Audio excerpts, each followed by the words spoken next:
ఎందుకు ఇంకా కేసీఆర్ ఫోటో పెట్టుకుంటున్నారని బీఆర్ఎస్ పార్టీ సోషల్ మీడియానే ట్రోల్ చేస్తారు. ఇప్పుడు పెట్టుకోకపోతే పెట్టుకుంటలేరని ట్రోల్ చేస్తారు. కానీ నైతికంగా ఒక వ్యక్తిగా దారులు వేరైనప్పుడు ధైర్యం ఉండాలి. ఖచ్చితంగా నేను అనుకున్నది ప్రజల దగ్గరికి వెళ్తాను, వారితో మాట్లాడతాను, ప్రజల మద్దతు కూడగడతాము. మీరు అన్నట్టుగా రాజకీయంగా స్పేస్ ఉందా లేదా, రాజకీయ పార్టీ పెట్టాలన్నా వద్దా ఇప్పుడు నాకు తెలియదు. నేనే వెళ్తున్నా ప్రజల దగ్గరికి. ఈ 4 నెలల తర్వాత ఖచ్చితంగా వారు ఏం చెప్తారో విందాం, ఏమంటారో విందాం. తెలంగాణలో స్పేస్ ఉందో లేదో నాకు తెలియదు. నేను ఇందాక చెప్పినట్టు ప్రజలే పెద్ద గురువులు అందరికీ. వారి దగ్గరికే వెళ్ళదలుచుకున్నాం, వారితోనే మాట్లాడదలుచుకున్నాం. అందుకే ప్రతి జిల్లా రెండు రోజులు పెట్టుకున్నాం. 2 రోజుల్లో అనేక మందిని కలిసేటటువంటి ఆస్కారం ఉంటుంది. ఎవ్రీ క్రాస్ సెక్షన్ కలిసేటటువంటి ఆస్కారం ఉంటుంది. కాబట్టి ఈ ప్రయత్నం చేస్తూ ఉన్నాం. ఈ ప్రయత్నంలో ప్రతి జిల్లాలో మీడియా మిత్రులను కూడా కలుస్తాం. సో వారి దగ్గర నుంచి అందరికన్నా ఎక్కువ ఇన్పుట్స్ ఉంటాయి, అన్ని సెక్షన్స్తో మాట్లాడుతూ ఉంటారు. కాబట్టి కలవనటువంటి వారే ఉండరు, అందరినీ కలుస్తాం. ఒక సమగ్రమైనటువంటి అండర్స్టాండింగ్ ఆఫ్ తెలంగాణ కోసమే ఈ యాత్ర చేపడతా ఉన్నాం. Thank you.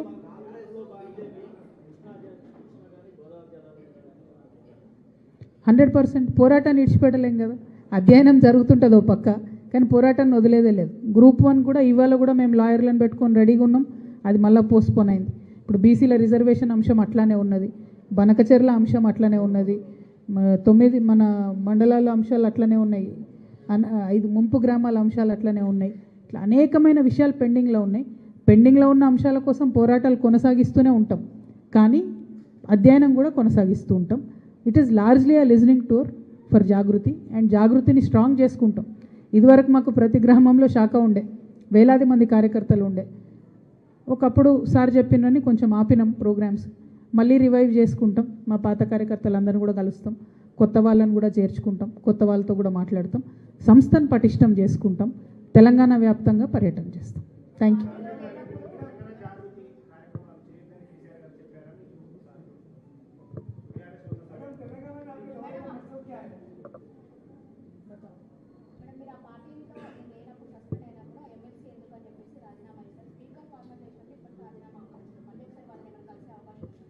చాలాసార్లు చెప్పినాం అమ్మ, ప్రెస్ కాన్ఫరెన్స్లో కూడా చెప్పినాం.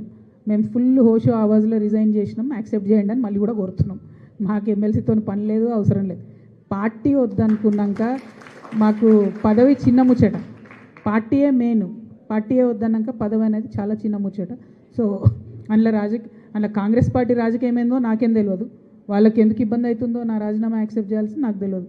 నాకు చేస్తే ఎవరైతే పార్టీ మారిన ఎమ్మెల్యేలు ఉన్నారు కదా, మరి వాళ్ళందరూ చేయాల్సి వస్తుందని ఆగుతున్నారా ఏందో, వాళ్ళ గోల్ ఏందో నాకు తెలియదు. నాకైతే పదవి మీద వ్యామోహం లేదు. పార్టీయే స్ట్రెంగ్త్ అనుకున్నా, పార్టీయే నన్ను వద్దనుకున్నప్పుడు పదవులతో నాకు సంబంధం లేదు. Thank you.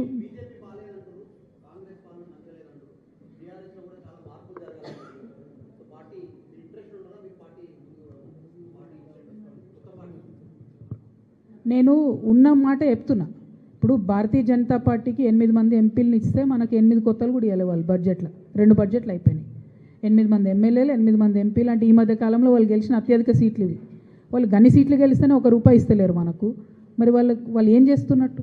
ప్రజలు అడుగుతున్న మాట కాదు, వాళ్ళు నేను అడుగుతున్న మాట కాదు.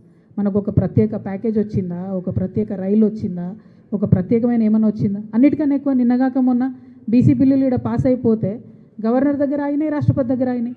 చేయాల్సిన వాళ్ళే బీజేపీ వాళ్ళు, చేయకుండా ఉల్టా మేమే ఎలక్షన్లు క్యాన్సిల్ చేపిస్తాం, మీరు పోటీ చేసినా క్యాన్సిల్ చేపిస్తామని ఉల్టా ప్రజల్ని బెదిరిస్తున్నారు.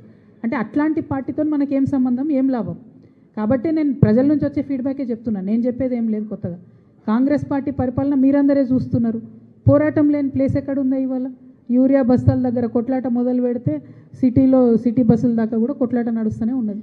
ప్రతి చోట పోరాటమే ఉన్నది కాంగ్రెస్తోని. కాబట్టి నేను అనేది ఏంటంటే, జాతీయ పార్టీలు ఖచ్చితంగా వైఫల్యం చెందినాయి. బీఆర్ఎస్ పార్టీ నన్ను సస్పెండ్ చేసింది. సో ఇప్పుడు నేనేమంటున్నా అంటే, తెలంగాణ జాగృతి అనేటటువంటి సంస్థ గత 19 ఏళ్ళుగా తెలంగాణ ప్రజల మధ్యలోనే మేము ఉన్నాం. మళ్ళీ ఒకసారి ప్రజల దగ్గరికి వెళ్తాం, మళ్ళీ ఒకసారి వింటాం, అర్థం చేసుకుంటాం. దాని తర్వాత కార్యాచరణ ఏందని ప్రజలు, మేధావులు వాళ్ళు ఎట్లా నిర్దేశిస్తే అట్లా చేస్తాం. Thank you.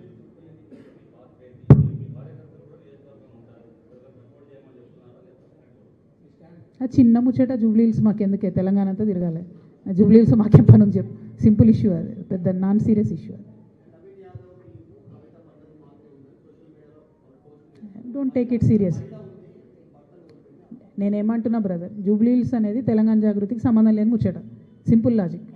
నోసినటువంటి ప్రెస్ మిత్రులందరికీ కూడా ప్రత్యేకంగా ధన్యవాదాలు తెలియజేస్తూ, మరి ఇవాళ తెలంగాణ రాష్ట్ర వ్యాప్తంగా ఉన్నటువంటి సందర్భాన్ని మనం గమనిస్తూ ఉన్నాం. తెలంగాణ జాగృతి నిన్న కూడా గ్రూప్ 1 అభ్యర్థుల కోసం చేసినటువంటి పోరాటాన్ని మీరు చూసిండ్రు. ఒకటి ఎన్ని అడ్రస్ చేసినా కూడా అంతకన్నా 10 రెట్లు సమస్యలు వస్తున్నాయి తప్పితే ఈ ప్రభుత్వం పట్ల సానుకూలంగా ఉన్న రంగం ఒక్కటి కూడా కనబడడం లేదు. గ్రామాలలో యూరియా లేదనేటటువంటి సమస్య దగ్గర నుండి మొదలు పెడితే పట్టణాలలో ఉన్నటువంటి అనేక సమస్యల వరకు 1, 2 కాదు అనేక సమస్యలు తెలంగాణని ఇవాళ పట్టి పీడిస్తున్నటువంటి సందర్భం.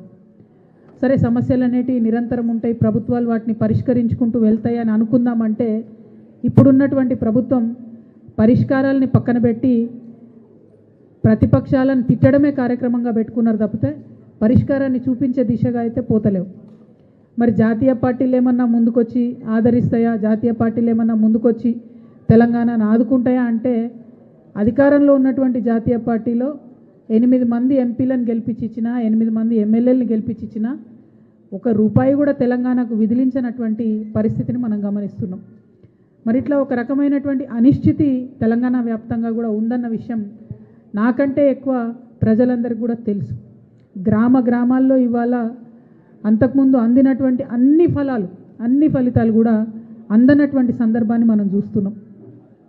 అంతకుముందు గవర్నమెంట్ హాస్పిటల్కి పోండి, ప్రసూతి కోసం గవర్నమెంట్ హాస్పిటల్ మంచిగా చేసినాం, కేసీఆర్ కిట్లు ఇచ్చినామని చెప్పి పెద్ద ఎత్తున మహిళల్ని మనం ప్రోత్సహిస్తే ఇప్పుడు కనీసం హాస్పిటల్లో పోలేని పరిస్థితి, మళ్ళీ ప్రైవేట్ దవాఖానలకు మహిళలు పోతున్నటువంటి సందర్భం. 1 కాదు 2 కాదు, తెలంగాణ తెచ్చుకున్నటువంటి 10 సంవత్సరాల్లో వచ్చినటువంటి ఫలితాలు ఏవి కూడా మళ్ళీ ప్రజలకు అందనటువంటి ఒక పరిస్థితిని తెలంగాణ వ్యాప్తంగా చూస్తూ ఉన్నాం. మరి దానికి ఎవరు బాధ్యులు, ఏంటిది, ఏం చేయాలి కూడా గౌరవనీయులు పెద్దలు కేసీఆర్ గారి దగ్గర నుంచి కానీ తీసుకోకుండా జాగృతి అనే సంస్థ మా పని మేము చేసుకుంటూ పోయినాం. నేను ఎప్పుడైతే బీఆర్ఎస్ పార్టీలో చేరినానో అప్పుడు పెద్దసారి ఫోటోను కూడా మనం మన కార్యక్రమాల్లో పెట్టుకోవడం, ప్రభుత్వంలో చిత్తశుద్ధితో పనిచేయడం, ప్రభుత్వం చేస్తున్నటువంటి పనులు ప్రజల దగ్గర పోయేలా చేయడం, ప్రభుత్వ ఫలితాలు ఏమన్నా ప్రజలకు అందకపోతే అనుసంధానంగా నిలబడి ఆ పనులు అయ్యేటట్టు చేయడం, ఆ ఫలితాలు కింద వర్గాల వరకు చేరేటట్టు చేయడం, అట్లా మా పాత్ర మేము పోషించడం. సరే, ఇప్పుడున్నటువంటి సందర్భంలో బీఆర్ఎస్ పార్టీ నుండి మరి